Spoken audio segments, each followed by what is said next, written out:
ओम ह्रीं अनन्मुख कमल में निर्गत आसांगमयी सरस्वती देवी अर्घ्यम निर्पामीति स्वाहा। चलिए अब लक्ष्मी महादेवी का। ओम ह्रीं श्री महालक्ष्मी देवी सद्वस्त्रम ग्रहण ग्रहण स्वाहा। ओम ह्रीं श्री महालक्ष्मी देवी आभरणम ग्रहण ग्रहण स्वाहा। ओम ह्रीं श्री महालक्ष्मी देवी तिलकम करोमि स्वाहा। लक्ष्मी महादेवी का श्रृंगार करो जी, अपने घर में लक्ष्मी का भंडार भरो जी। जिन वर के ये सदा संग रहती हैं, समाव शरण के आगे आगे चलती हैं। उसी वैभव को नमस्कार करो जी, अपने घर में लक्ष्मी का भंडार भरो जी। तीर्थंकर की माता को ये स्वप्न में दिखी थी, गज अभिषेक प्राप्त लक्ष्मी जी दिखी थी। लक्ष्मी माता पर जल की धार करो जी, अपने घर में लक्ष्मी का भंडार भरो जी। साड़ी पहनाओ और चुनरी उड़ाओ, माथे पे कुमकुम की बिंदिया लगाओ। नाना अलंकारों से श्रृंगार करो जी, अपने घर में लक्ष्मी का भंडार भरो जी। लक्ष्मी को देने वाली यही महामाता है, इनकी आराधना से सब मिल जाता है। पूजा में तन मन धन उदार करो जी, अपने घर में लक्ष्मी का भंडार भरो जी। लक्ष्मी माता का मंत्र पढ़ो, बोलिए। ओम ह्रीं श्री महालक्ष्मी देव्यै नमः स्वाहा। ओम ह्रीं श्री महालक्ष्मी देव्यै नमः स्वाहा। ओम ह्रीं श्री महालक्ष्मी देव्यै नमः स्वाहा। ओम ह्रीं श्री महालक्ष्मी देव्यै नमः स्वाहा। ओम ह्रीं श्री महालक्ष्मी देव्यै नमः स्वाहा। ओम ह्रीं श्री महालक्ष्मी देव्यै नमः स्वाहा। ओम ह्रीं श्री महालक्ष्मी देव्यै नमः स्वाहा। ओम ह्रीं श्री महालक्ष्मी देव्यै नमः स्वाहा। ओम ह्रीं श्री महालक्ष्मी देव्यै नमः। स्वाहा। अर्घ ले लें। भौतिक सम्मान बढ़ाने को कितने प्रयत्न हम करते हैं, चंदनामती अब अर्घ्य थाल ले, ईप्सित फल हम भरते हैं। हे लक्ष्मी माता, तुम निर्धन को भी धनवान बनाती हो, सांसारिक सुख संपत्ति देकर सबको सम्मान दिलाती हो। ओम ह्रीं श्रीं क्लीं ब्लूं ऐं महालक्ष्मी देवी अर्घ्यम निरुपामीति स्वाहा। जलो महालक्ष्मी माता की जय। और अब जो है गुरुदेव का अर्घ पूज्य गण्य ज्ञानमती माता का अर्घ चढ़ाकर पूज्य माता जी का यहाँ से भद्दिलपुर के भक्तों को आशीर्वाद दिलाना है। वहाँ से ध्यान दें कि बीच में याग मंडल विधान में थोड़ा सा ब्रेक करके और सभी लोगों को पूज्य गण्य ज्ञानमती माता का संक्षिप्त आशीर्वाद अयोध्या की धरती से दिलवा दें। भक्तावर वहाँ ध्यान दें। तो पहले अर्घ चढ़ा लें। ओम ह्रीं चारित चक्रवर्ती प्रथमाचार्य श्री शांति सागर महामुनीन्द्राय अर्घ्यम निरुपामीति स्वाहा। ओम ह्रीं भद्दिलपुर में अपना मंगल सानिध्य प्रदान करने वाले आचार्य श्री भद्रबाहु स्वामी के चरणों में अर्घ्यम निरुपामीति स्वाहा। पिच्छिक मंडल उधारी माता नमन तुम्हें हम करते हैं, अष्ट द्रव्य का थाल सजाकर अर्घ्य समर्पण करते हैं। युग की पहली ज्ञानमती जी के चरणों में अभिवंदन है, तेरी पावन प्रतिभा लख कर मेरा मन भी पावन है। ओम ह्रीं भारत गौरव देव शक्ति गणिनी प्रमुखारिका शिरोमणि श्री ज्ञानमती मात्रे जलादि अर्घ्यम निरुपामीति स्वाहा। आप पूज्य माता के पास माइक लगा दें। और भद्दिलपुर में भगवान का आज गर्भ कल्याणक महोत्सव है। रात्रि में मंचन होगा जिसका सब लोग रात में देखें, पहले पारस चैनल पर, उसके बाद चलता है प्रणाम जैन यूट्यूब चैनल है, उस पर भी बहुत सुंदर आगे का सारा कार्यक्रम दिखाते हैं। जितनी देर पारस चैनल लगे उतनी देर उस पर देखिए, वरना आप प्रणाम जैन यूट्यूब चैनल पर देखिए कार्यक्रम। और अब परम पूज्य गण्य ज्ञानमती माता का भद्दिलपुर के समस्त इंद्र इंद्राणियों के लिए, वहाँ पधारे सभी लोगों के लिए अयोध्या से पूज्यगण्य ज्ञानमती माता का मंगल उद्बोधन प्रवचन। ओम नमः सिद्धेभ्यः। ओम नमः सिद्धेभ्यः। ओम नमः सिद्धेभ्यः। ओम नमः सिद्धेभ्यः। ओम नमः सिद्धेभ्यः। ओम नमः सिद्धेभ्यः। ओम ह्रीं श्री शीतलनाथ जिनेन्द्राय नमः। ओम ह्रीं श्री शीतलनाथ जिनेन्द्राय नमः। अभ्यात्मा हम और आप भाग्यशाली है जो बद्दिलपुर में भगवान शीतलनाथ के पंच कल्याणक में भाग ले रहे हैं। कोई साक्षात वहाँ बैठकर, कोई परोक्ष पारस चैनल आदि के माध्यम से, और कोई जो है अनुमोदना करते हुए अपने घर में बैठकर भी भगवान शीतलनाथ का स्मरण करते हुए। भव्यात्माओं, इस संसार में हम और आप चिंतन करें कि अनादिकाल से परिभ्रमण कर रहे हैं, और परिभ्रमण करते करते जो ये तिर्यंत योनि, मनुष्य योनि आदि पर्यायों में भ्रमण करते करते भी जब कोई महापुरुष 16 कारण भावनाओं को भाकर, जैसे कि अभी माघ मास में चला आ रहा है 16 कारण पर्व, आज अंतिम दिवस है, ऐसे ही 16 कारण भावनाओं को भाते हुए उसको आत्मसात करके और भव्यों की भावना कि सभी संसार में जितने जीव हैं सभी जीवों को मैं सुख पहुंचाकर दुख से निकालकर सुख में पहुंचा दूं, मोक्ष मार्ग में लगा दूं, उनको श्रेयो मार्गान अभिज्ञान ही भाव गहने जहाँ जलद दुख दावस कंधे चंक्रम में मानन अति इदम। ऐसे जो है संसार में चारों गतियों में परिभ्रमण करते हुए जीव जो दुख से घबराए हुए हैं, उनको संसार के दुख से निकाल कर कैसे मैं मोक्ष मार्ग में लगा दूँ, मोक्ष को पहुँचा दूँ। ऐसी उत्कट भावना जिनकी रहती है, उत्कट धर्म ध्यान की भावना, परोपकार की भावना और अपने आत्मकल्याण की भावना, वही 16 कारण प्रकृति का बंद करते हैं।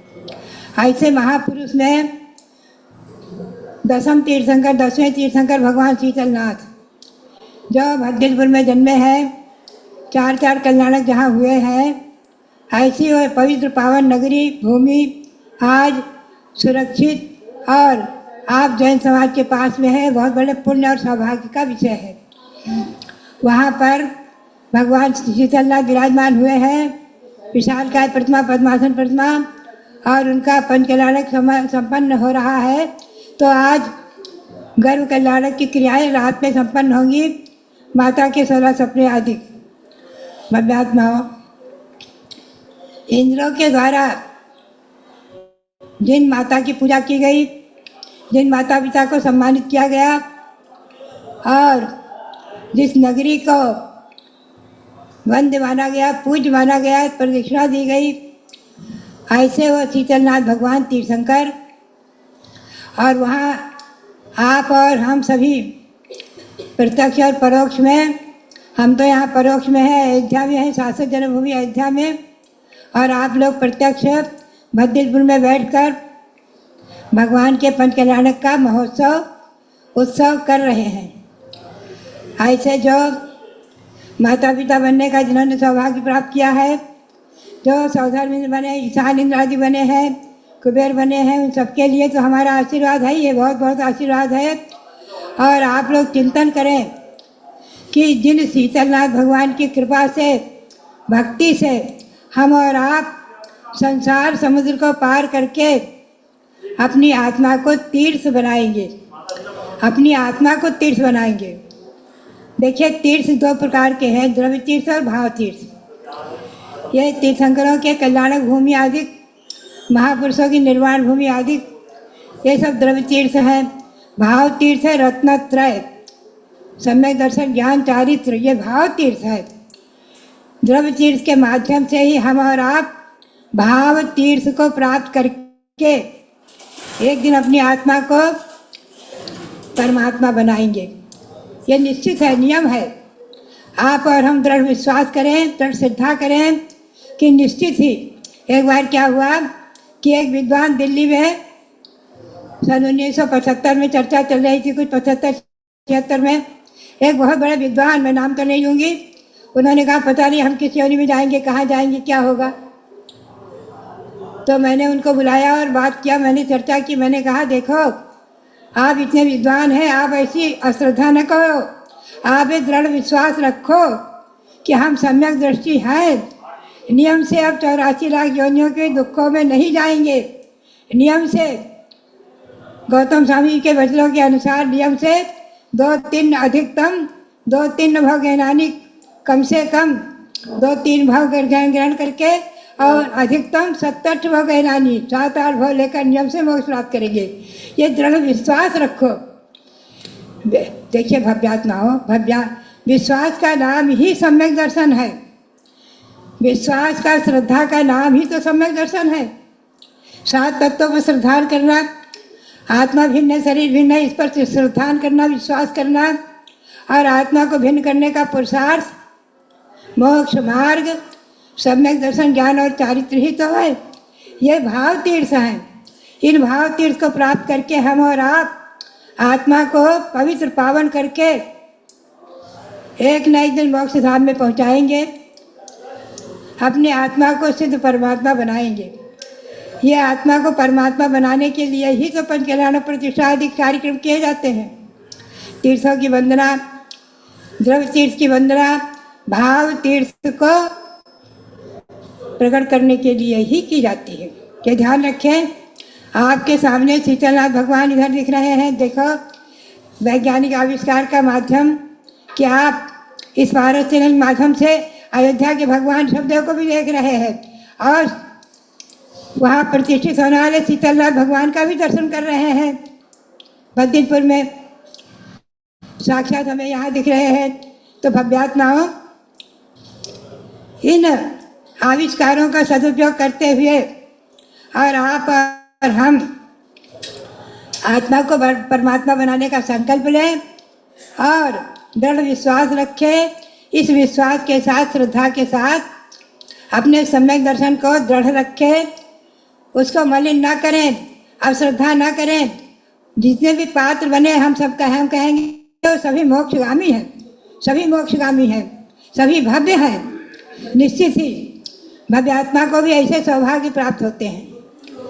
तो हम और आप इस संसार समुद्र को पार करने के लिए इन द्रव्य तीर्थों पर भाव तीर्थ को प्रकट करने के लिए, अपनी आत्मा में भाव तीर्थ को प्रकट करने के लिए ही भगवान के पंच कल्याणक आदि की पूजा करके भावना कर रहे हैं। याग मंडल में हमें बड़ा अच्छा लगता है कि याग मंडल में भगवान की माताओं की पूजा है। तीर्थंकर की माता कितनी पवित्र और धन्य है कि जिनकी पूजा याग मंडल में आचार्यों ने रची है, आचार्यों ने आज्ञा दी, आचार्यों ने आदेश दिया है। तो भव्यात्माओं माता भी पूज्य है, इंद्रों के द्वारा भी पूज रही है। इंद्राणी ने पहले माता की 3 प्रदक्षिणा दी है। आदि पुराण पढ़ो, आप महापुराण पढ़ो, उसमें लिखा है कि इंद्राणी भी सबसे पहले माता की प्रदक्षिणा देती है। 3 प्रदक्षिणा दे करके पुनः स्तुति करके और बालक को उठाती है और ले जाकर इंद्र को देती है, और इंद्र सुमेरु पर्वत पर ले जाकर अभिषेक करते हैं। ये सब दृश्य इस पंचकल्याणक में आपको देखने को मिलेंगे, सुनने को मिलेंगे। ये पंचकल्याणक प्रतिष्ठा खूब अच्छी प्रभावनापूर्ण संपन्न हो और ये भद्र तीर्थ शीतलनाथ भगवान विश्व में सबके लिए शीतलता प्रदान करें, शांति प्रदान करें, क्षेम और सुभिक्ष हो। इसी भावना के साथ आप सबके लिए बहुत बहुत मंगल आशीर्वाद, बहुत बहुत मंगल आशीर्वाद की जय। बद्दिलपुर तीर्थ की जय। आचार्य श्री भद्रबाहु सागर महाराज की जय। परम पूज्य गणिनी प्रमुख श्री ज्ञानमती माता जी की जय। पंच कल्याण कुछ और नहीं, पाषाण से भगवान बनाने की एक प्रक्रिया है। पाषाण जो पहले था आज है, भगवान बनने के बाद भी रहेगा। लेकिन मंत्रों के अंदर इतनी शक्ति है कि आप इन्हें अब भगवान शीतलनाथ कहने लगे और इनके समक्ष झुक झुक कर नमन करने लगे हैं। पंचकल्याणक से जब पूज्य हो जाएंगे तो महान पवित्रता की ओर अग्रसर हो जाएंगे। ऐसे पंचकल्याणक देश के अंदर अनेकों चलते हैं, लेकिन आपको ध्यान देना है कि तीर्थंकर भगवंतों की 16 जन्मभूमियों में से ये भद्दिलपुर तीर्थ एक जो अछूता रह गया था, उसे नई सौगात के रूप में ज्ञानमती माता की प्रेरणा से विकसित किया गया। आज वहाँ पूजा चल रही है और इन्हीं भगवंतों के उपदेशों पर चलने वाले दिगंबर संत होते हैं, जिनके द्वारा मोक्ष मार्ग को साकार रूप प्रदान किया जाता है।